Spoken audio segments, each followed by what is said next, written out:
For years, I followed their scripts and played by their rules. All those clouds could bring a chance, though, for some the extreme fire danger caused some... You're such a good sport, Derek.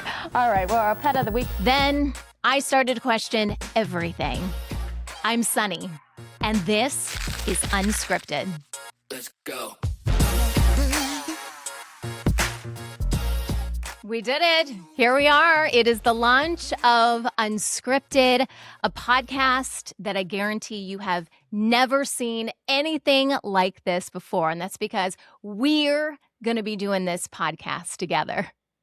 So it's customary when you launch a new podcast, because I've been podcasting for 20 some years now, it's customary to create kind of a episode 0 to tell people why you're doing the podcast. Why is this podcast important to you? So let's talk about that. I got a lot to say about why we're going unscripted. Basically, guys, just like you, because I see what you're posting online, you're tired of all the narratives coming at you from a million different places. You're tired of all the lies, the fake news. Like that used to be like, I remember when I think it was Trump first said fake news. And at first I took offense to that because, as you're about to find out, I've spent a lot of years inside the media system in the United States. And I was not controlled. I never felt like I was controlled. I'm like, fake news, meh, meh, meh, meh, meh, meh, meh. And then over the years, I was like, oh my gosh, I don't agree with Trump on much. But the idea that news is fake is 100% correct. And, we see this all the time. I just came back from a trip this summer to visit my family. My family lives in Ohio. That's where I'm originally from. And I love to go back with my girls. My whole family goes back, but me and my girls go back for most of the summer. And we just came back. But while I was there, I saw the media manipulation in my own family. I saw how someone I love to pieces one day could go and sit on the couch, turn on his favorite news program, which by the way, they call it a program for a reason, because they're programming you to believe something or not believe something. But he would sit down, watch his show, and I was just a few feet away working on my computer so I could hear all this going on. And I could hear all these narratives coming out of this pundit's mouth. And I'm kind of rolling my eyes going, oh, how does he listen to this? But that's kind of what we've been trained to do, right? Someone's important. They're on TV. You have to listen to them. And here's the crazy thing of what would happen. So this person that I love dearly would consume that content, and then I would hear him the next day with his friends regurgitating those same bullet points, practically verbatim. This is the programming that I'm talking about. Now, we could all complain and say how much we hate the media and stomp our feet and but I prefer to do something about it. And I'm in a unique position because I have experience working in the industry and seeing it firsthand. So for me, this podcast made a ton of sense. And if I can help more people see through the nonsense of mainstream media, and by the way, not just mainstream, alternative media as well, because they're all controlled. There are some people in alternative media with a beautiful heart that think they're doing the right thing. But when your information all comes from the same operatives and intelligence agencies, you're not doing any good. You are then creating controlled opposition for them. So whether it's mainstream media or it's alternative media, it is the same nonsense. Doesn't matter how many rabbit holes you go down. So I want to change that.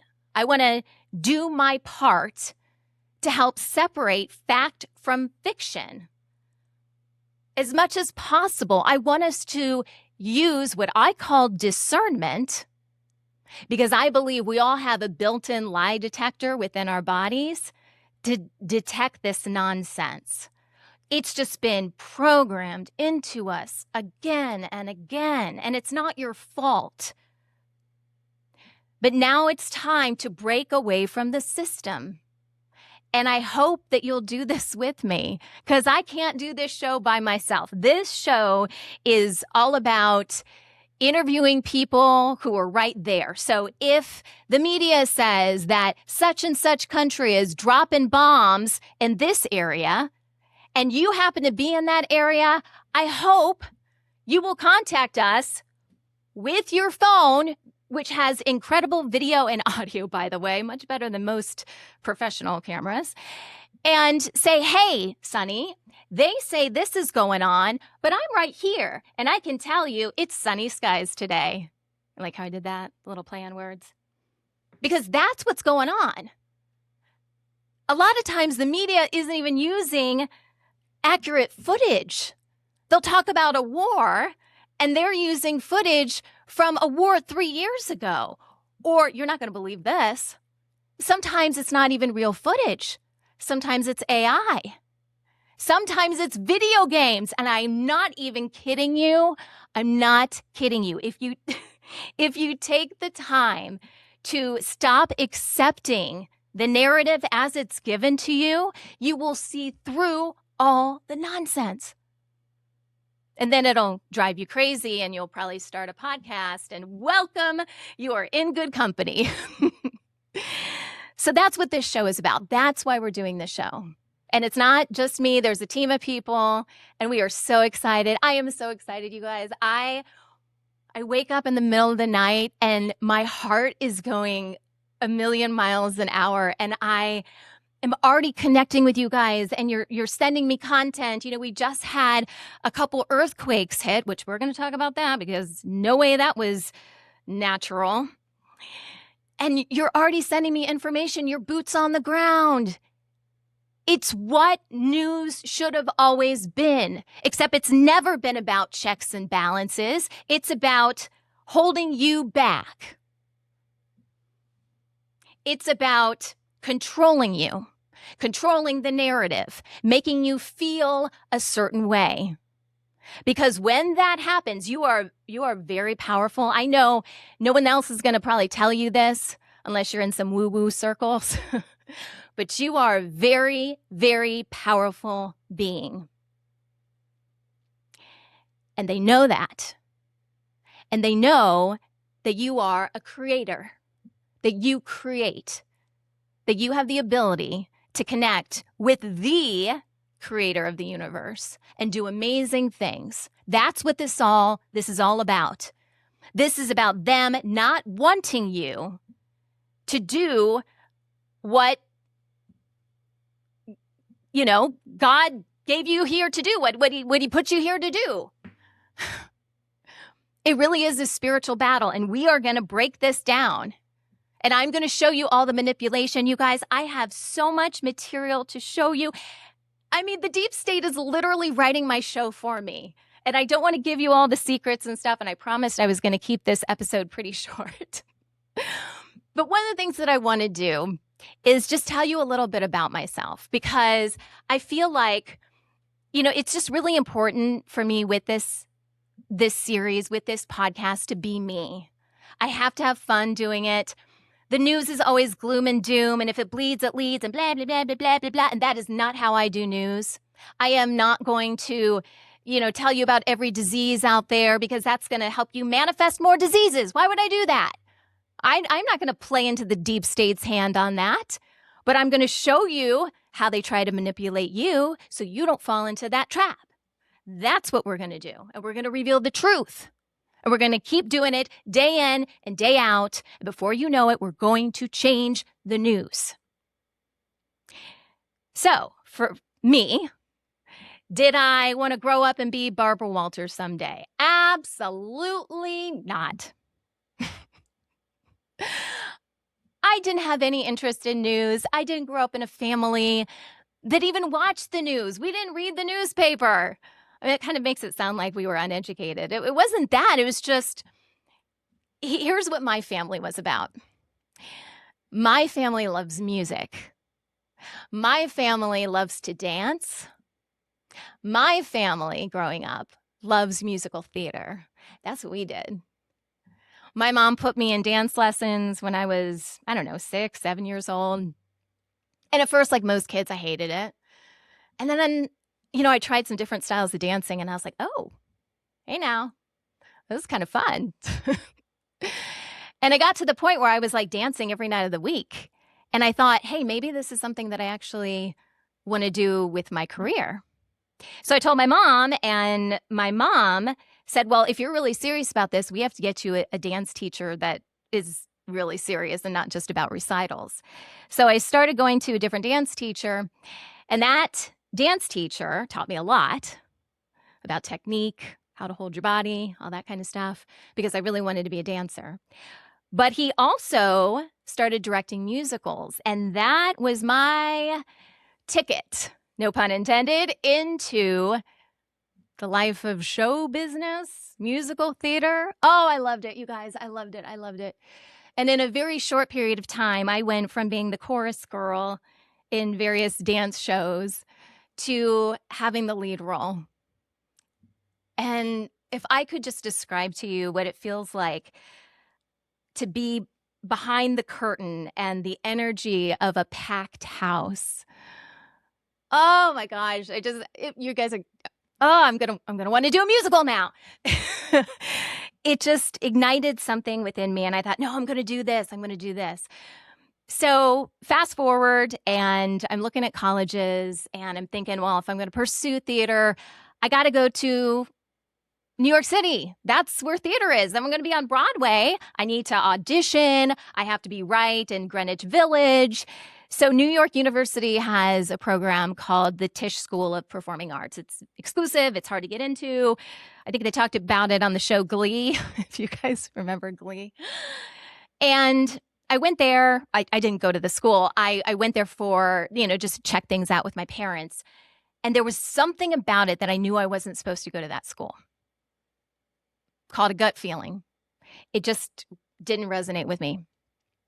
So for me, that meant, hey, if you're not going to live in New York City and audition and do all these things, then you're not going to pursue acting, because I wasn't going to, go to acting school in Iowa and think that I would make it in New York City. Whatever I did, I wanted to be the best at whatever I did. And for me, that's the theater district. That's where you go. So I kind of wrote it off. I was like, I do love theater. I'll do community theater. What else can I do? Well, my dad was an alumni of Ohio State University. And as I mentioned, I grew up in Ohio. So go Bucks. And I thought, well, I'll go to Ohio State because they've got a gazillion different things I can study. I'm sure to find something that I like there. And I did very quickly. I don't even know how it happened, you guys. I signed up for Journalism 101. Huge lecture hall. I don't even know, hundreds and hundreds of kids. This is like a huge school. But there was something about it because it combined writing and research, which I was really good at. I've always been a good writer. I've always been a good presenter. And it also had this production element to it. So I wasn't on stage per se, but I kind of was. I was doing stuff in front of a camera. And it just clicked with me. I love the whole process of putting a story together, and then you put it out there and everyone gets to see your work for the day. That's incredible. A lot of people's work gets filed into what used to be a filing cabinet. It's now a computer or hard drive, right? I get to share my work with the world at the end of the day. Like, how fantastic is that? So I decided to major in broadcast journalism. And I went to Ohio State for 3 years. I ended up transferring my senior year to go to a different school because Ohio State was canceling their broadcast journalism program. And I thought, I can't get a degree from a place that doesn't offer the degree anymore. And that's a whole story in itself. But I ended up transferring schools, and I ended up going to Ohio University and graduating with you're not going to believe this, a BS in journalism. A Bachelor of Science in journalism.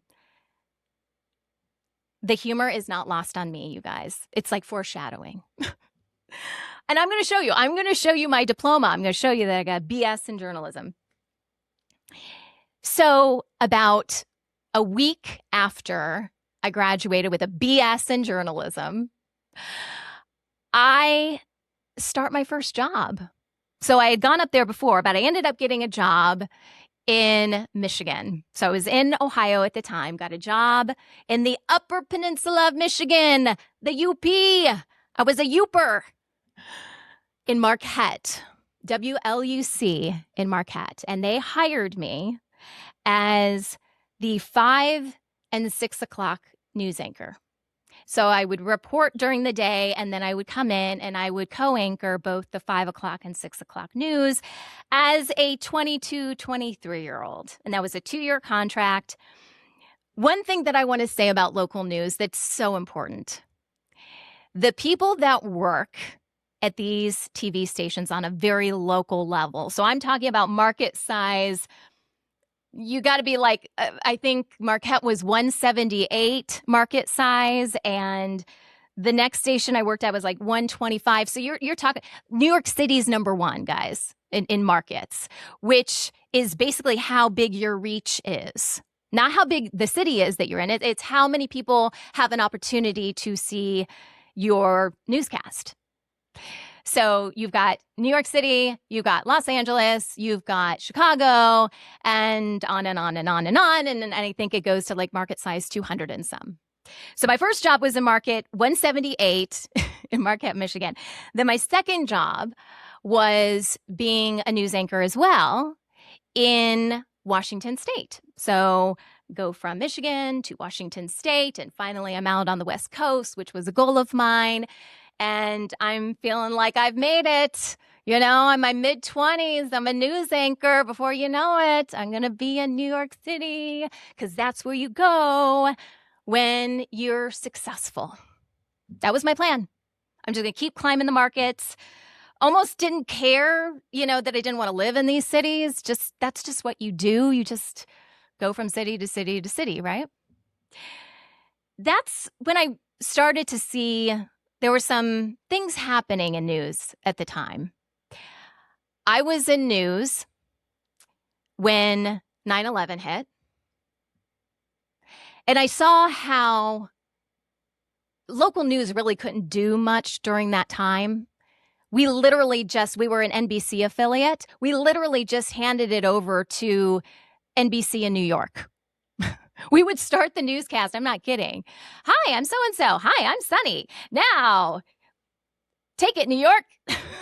That's all we did. So the networks ran the coverage.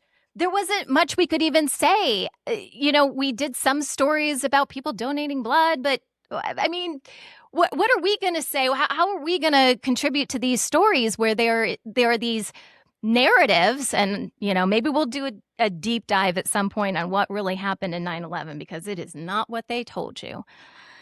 But at the time, I didn't know. In fact, here, I've got a promo I want to show you guys. So this is a promo that we ran, because, you know, after 9/11, everything was the war on terror. Dun, dun, dun, the war on terror, you're going to die. Everyone you know is going to die, and Al-Qaeda's going to come and kill you in your sleep. And this is what the news was saying. This is what I was saying, because I didn't know any better.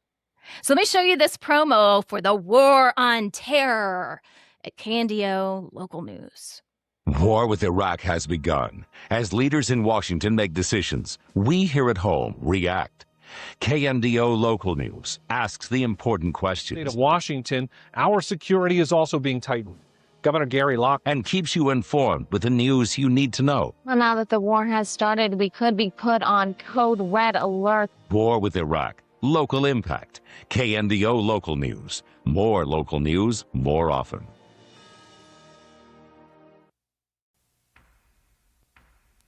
Gary Derigo, Sonny Jenkins, Tom Brokaw, the reliable and trusted team. Yakima, Washington, D.C., and the Middle East. The important events that impact you. Global events, local perspectives, the power of NBC News and KNDO Local News. So funny sidebar on that. After that promo ran, people would call the station and be like, I need to talk to Tom Brokaw. Can you put me in touch with Tom Brokaw? And after a while, I was like, I can't keep telling these people that Tom Brokaw is in New York and I'm in Washington State, market size 125. So I would just be like, I'm sorry, Tom can't come to the phone now. You'll have to call back later. Do you remember that clip that kind of went viral online, I don't know, handful of years ago, where you have all those news anchors that are saying the exact same thing? It's like promo after promo after promo of them literally word for word saying the same thing. Well, if you forget what all that was about and what that sounded like, I've got a clip for you. Take a look. Hi, I'm Fox San Antonio's Jessica Headley. And I'm Ryan Wolf. Our greatest responsibility is to serve our Treasure Valley communities, the El Paso, Las Cruces communities, Eastern Iowa communities, Mid-Michigan communities. We are extremely proud of the quality, balanced journalism that CBS 4 News produces. But we are concerned about troubling, irresponsible, one-sided news stories plaguing our country. The sharing of biased and false news has become all too common on social media. More alarming, some media outlets publish these same fake stories without checking facts first. The sharing of biased and false news has become all too common on social media. More alarming, some media outlets publish these stories simply aren't true without checking facts first. Unfortunately, some members of the media use their platforms to push their own personal bias and agenda to control exactly what people think. And this is extremely dangerous to our democracy. this is extremely dangerous to our democracy. This is extremely dangerous to our democracy. This is extremely dangerous to our democracy. This is extremely dangerous to our democracy. This is extremely dangerous to our democracy. This is extremely dangerous to our democracy. This is extremely dangerous to our democracy. This is extremely dangerous to our democracy. This is extremely dangerous to our democracy. This is extremely dangerous to our democracy. This is extremely dangerous to our democracy. This is extremely dangerous to our democracy. This is extremely dangerous to our democracy. This is extremely dangerous to our democracy. This is extremely dangerous to our democracy. So this is really common in the news. You have a promo department usually that usually writes, at least the local teases. But then there's stuff that comes down from the networks. And they will just tell you to read this. I would just be handed stuff to read and you don't question it because you're 23, 24 years old and there's someone that could take your job in 2 seconds because on-air jobs are really, really hard to get. Like everybody wants them and this many people get it. So if you want to keep your job, because they can fire you like that. I mean, we all had contracts, didn't matter. It was like they could fire us. I think it was in my contract. They could fire me for lying. Who puts that in a contract? That was literally in my contract. I'm like, could they lie and say that I lied? Like, what is this? But you sign it because there's no other option and there's nobody looking out for you. It is a system. This is how everything works. And as you saw in that clip, you just say what they tell you to say. And God bless the person that put that together. And honestly, someone's going to find a clip of me saying that exact same thing. You watch. And I'm not even saying I didn't say it because I probably did. I did not know any better. So I'm doing the news thing and I wrap up my contract in Washington State. And I start dating my husband. He wasn't my husband at the time. It was my boyfriend at the time. And we were traveling long distance to see each other. I was in Washington State. He was in San Diego. And we decide we're going to get married. And from there, I left Washington and I moved down to San Diego, and I have been here in San Diego ever since. Now, when I first moved here, I started working at I think it was a CW affiliate at the time. And I started they were Fox CW, one of those, because they like to change affiliates. And this guy gave me a shot because I was jumping market sizes like crazy, because in Washington, it was market size 125. San Diego's like market size 26. So you're jumping 100 markets. So I was not going to get like a really good job in market size 25, because as an on-air personality, you would have to go to at least 2 other markets probably before you got to a place like San Diego. And San Diego is interesting in itself because people come here and they don't want to leave. So it's really hard to get news jobs in San Diego, but that's where my husband was. So, I get the sunshine. But at the same time, after I moved here, I started to feel like that really isn't what I wanted to do anymore. And it was really good timing, because here I had all this great experience of putting a story together from start to finish, everything from coming up with the story idea to doing the research to figuring out who I was going to interview to going out, carrying my own equipment, driving my own car, interviewing the person, editing it, sometimes even setting up my own live shot, which, by the way, you guys, was not as easy as hitting a button on your phone. You had a van. You had live equipment that you had to piece together and hit buttons, and it was sent to a control room, and you're doing all of this. So I had all that experience, and I thought, gosh, I should be able to do something with this. And shortly after thinking that, again, in San Diego, I found this website started by a couple of guys. I don't know, you may have heard of it. It's called YouTube. And at the time, it was brand new. And people were putting their content on YouTube. And I thought, I can do this. And there's no market sizes. There's no markets to separate us. So I can produce something and put it out there in a couple minutes. And then my parents who are in Ohio can see it. People I worked with in Michigan can see it, and Washington can see it. And anyone in the world technically could see it if they're not being restricted. So to me, that was really exciting. And I learned these things are called podcasts. What's a podcast? This was 2005, maybe 2006. What in the world is a podcast? I had no idea. I knew about iPods. What's a podcast? So I literally bought a book. I had a analog video camera that my mom got me, I think, when I graduated college, so I could, document my life? I'm not sure. So I had a laptop, and I bought a book to figure out how do I connect my video camera to this laptop, because I'm supposed to have this thing called digital video, and then I know how to edit, but you edit on a computer, and then I was using completely different equipment working for news stations. But apparently you could do all this on your computer, and then you upload it to this site, and then everyone around the world can see it. Like the concept, I know it sounds silly now because that's so much a part of our world, but back then it was so liberating to be able to do that, to just have an idea and put it up there. And before you know it, everyone can see you and what you're working on. I just thought that was fantastic.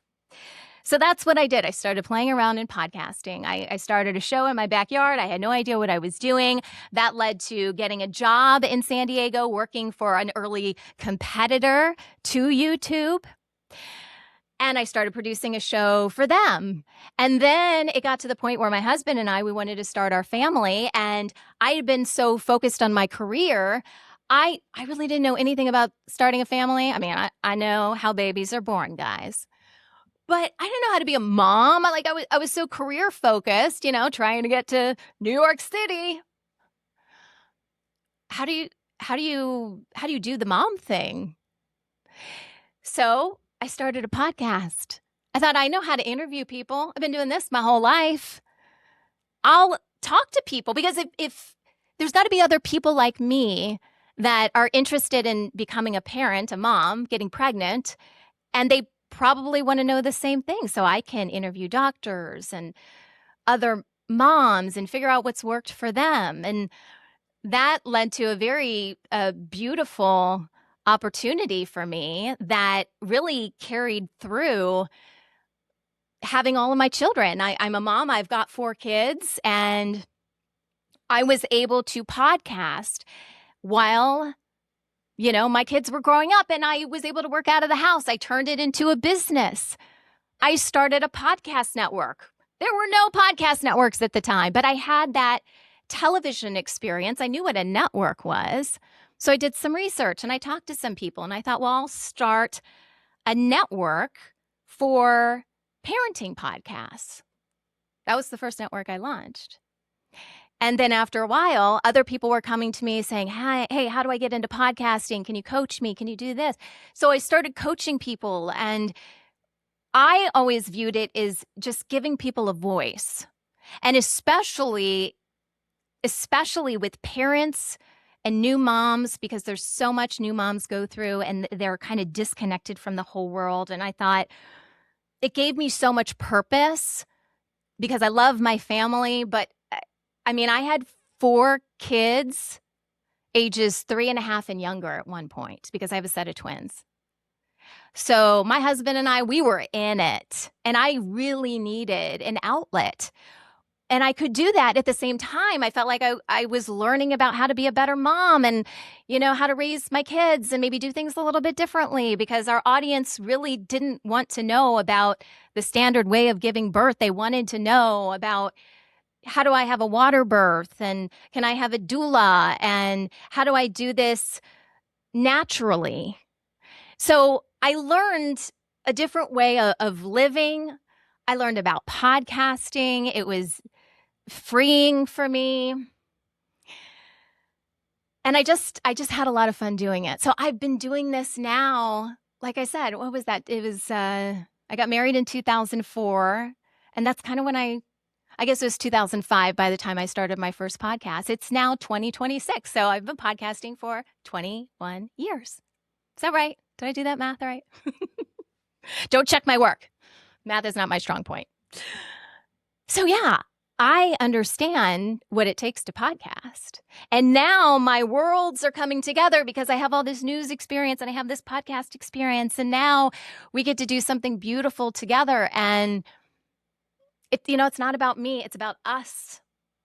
It's about just being tired of fed the same crap. Sorry, but that's what it is. The same crap over and over and over again.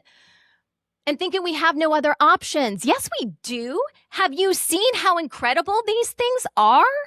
Truly, they give off better audio and video than those huge cameras I was carrying around. So let's use them. Let's do something. Let's buck the narrative. Let's rip the scripts. We don't have to follow their rules. Let me tell you something.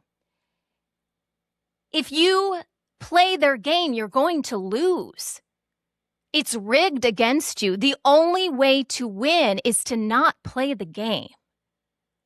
Set your own rules. Do things your own way. That's what Unscripted is about. It's saying, you know what, mainstream? You know what, alternative? You want to do that? Fantastic. You go do that. I'm doing something different. I've got a different system over here. And see what happens. Because I don't think you guys have to wait for some correspondent to come to town and tell you what's happening in your community. I think you're fully capable of grabbing this little device and me sending you a link and you saying, you know what, Sonny, this is what's happening in my community. They're saying this, but I'm telling you, I'm right here. And that's not happening. That's how you destroy the narrative. And in addition to you guys being part of the news, because you will be, you're just as much of the news as I am, we're going to talk to the people who they don't want us to talk to. We're going to talk to the people that are getting censored. We're going to talk to the people that keep having to start 5,000 YouTube channels because every time they try to get the truth out there, someone shuts them down again and again and again. And this is going to be the place that people come to for real information because we're all sick of being lied to. And it's time to do something about it. Remember, you are powerful. You are a powerful creator. You manifest your reality. And if you're sick of mainstream media and you're sick of the lies, do something about it. Join me. Or start your own show. I don't care. This isn't about me. But let's do something different. Let's stop saying, I hate the media. I hate the media. So do I. Fake news. Don't fake news or, don't fake news. Make news. I might have a ring to it. I don't know. I mean, you don't want to make up news, but do something about it. Show us what news is really supposed to be like. That's what we're doing here. That's what this is about. That is the master vision.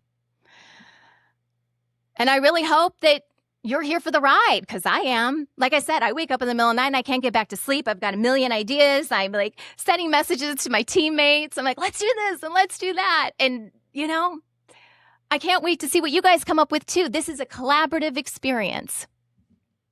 So just so you know, I know I've been talking a while, just so you know, I am not on social media. So if someone's out there saying they're me on social, that's not me. But I do want to tell you a couple places where you can find me. So I have a website, sunnygault.com. I'll put the link up here. I'll put the link in the description. That will take you to my LinkedIn page if you want to check my background. If you want to, I don't care, call the TV stations I work for. This show is built on trust. So if you don't trust me, we don't have a show. Look at the places I've worked. Call up the universities I've gone to. Did she really get her degree there? I don't know what they're going to tell you, but let's stop believing people just because they have a platform. Check it. That's what it's there for. So I've got my LinkedIn page. You guys can check everything out. I've got a personal YouTube page, which I don't know. We'll see what I end up doing with that. Right now, it's just to kind of promote some projects that I work on and whatever. We'll see what I end up doing with that. But you can find both of that on my website, sunnygault.com. The other place that I am and the closest to social media I will ever get is being on United Network. So unitednetwork.earth. We have a chat there called Unscripted, and I am going to be posting information. We are going to be posting at the start of each week. We're going to post about story ideas. So do you guys have story ideas? Are you going somewhere interesting? Perhaps we can interview you live wherever you're at. Maybe you can send us some footage. We'll talk about it. That's also where we're going to be posting if we are looking for submissions for something like, hey, just this week, I literally sent out 2 postings to the chat about the Colombia earthquake and the, I think it's Indonesia, right? Earthquake. Because again, mainstream is saying one thing, but is that really what's going on? I don't know. You tell me.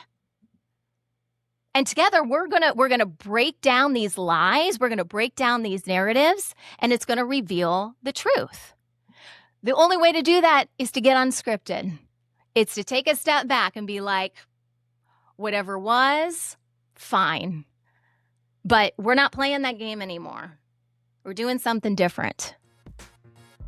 So I hope you'll stay with me. I hope you'll tell a lot of people about this show. Let's make a difference. Let's do something different. That's Unscripted. That's you. That's me. And together we're going to change the world. Let's go.